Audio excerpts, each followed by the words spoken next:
ban tổ chức chúng tôi xin xác nhận được không ạ? Xin chúc mừng vị khách giả cháu A. Cháu.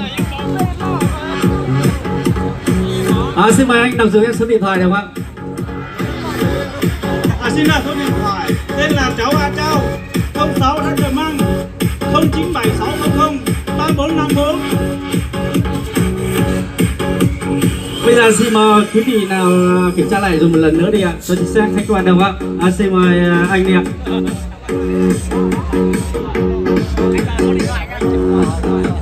Không 097600 3454. Vâng, xin chúc mừng đấy ạ. Một tràng vỗ rất nồng nhiệt nào. Một trị giá rất là đặc biệt ngày hôm nay, một chiếc xe Black.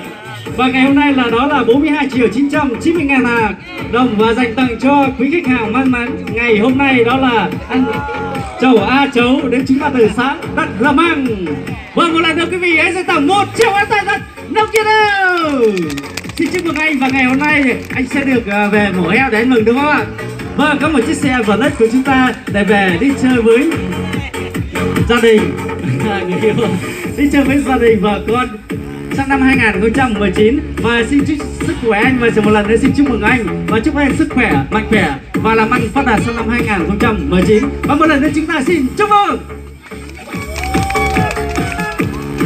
Vâng, xin mời đại diện bên cửa hàng của chúng ta lên trao giải thưởng cho anh, và xin mời anh Minh Trí ạ. Cửa hàng Minh Trí chúng ta sẽ bắt tay anh khách hàng may mắn ngày hôm nay và trao chiếc xe của anh. Và ngoài ra thì anh với cửa hàng sẽ làm những thủ tục như thế nào đó đúng không ạ, để nhận giải. Và ok, xin mời bắt tay đi ạ. Rất tuyệt vời không ạ? Rồi, trao xe đi ạ, để làm cái kiểu hình. Vì ngày hôm nay chúng ta truyền hình trực tiếp cũng như các báo đài về đây để chụp hình quay phim, đúng không ạ? Rất tuyệt vời không ạ? Vâng, một lần nữa quý vị hãy tặng 100 vỗ tay để chúc mừng đấy ạ. Vâng, rất tuyệt vời ạ. Vâng, một lá phiếu. Vâng, xin chúc mừng toàn thể năm khách hàng trúng giải của ngày hôm nay.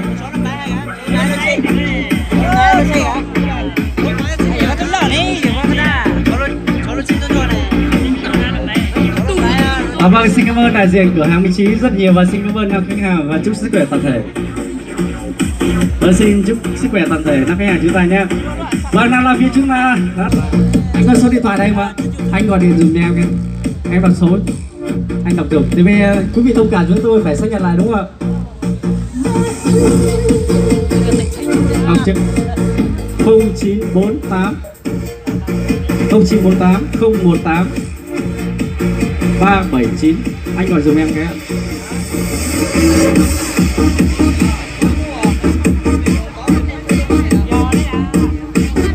Gọi chưa anh? Thành Trưng sẽ đọc số điện thoại ngay trên này luôn được không ạ? Anh cầm giờ dùm em với đại diện Minh Trí. 0399. Wow, quý vị hãy sẽ tặng 100 cái tài thật nông như nào. Rất tuyệt vời. Xin chúc mừng anh và xin cảm ơn đại diện cửa hàng Minh Trí chúng tôi rất là nhiều. Và xin chúc mừng anh và xin chúc sức khỏe anh, chúc anh thành công hạnh phúc trong cuộc sống.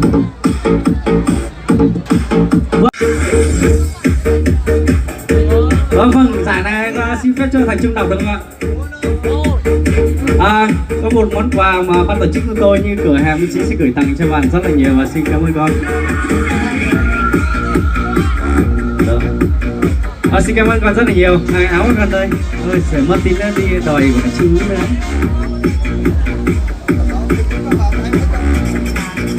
Và một giải nhì này chúng tôi xin mời hai vị khán giả chúng ta khách qua trở về sân khấu để xác minh cũng như đọc số điện thoại cũng như là tên các khách hàng này đúng không ạ?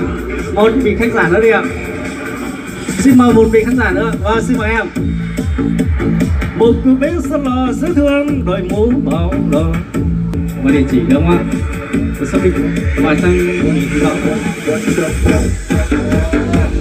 Xin mời.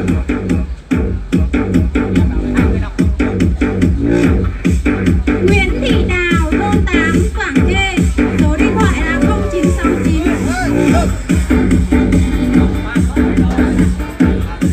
Số điện thoại cuối, 3 số cuối là 135 ạ.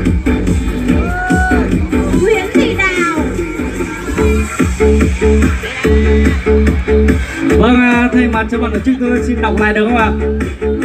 Xin chúc mừng khách hàng Nguyễn Thị Đào đến chúng ta từ thôn 8 xã Quảng Khê 135 có đây không ạ? Xin chúc mừng khách hàng Nguyễn Thị Đào đến chúng ta từ thôn 8 xã Quảng Khê với số điện thoại cuối là 135 đã trúng giải nhì ngày hôm nay và xin kính mời đây ạ. Có đây không quý vị ơi?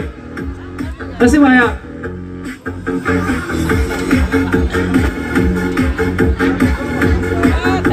Dạ, xin mời chị lên này.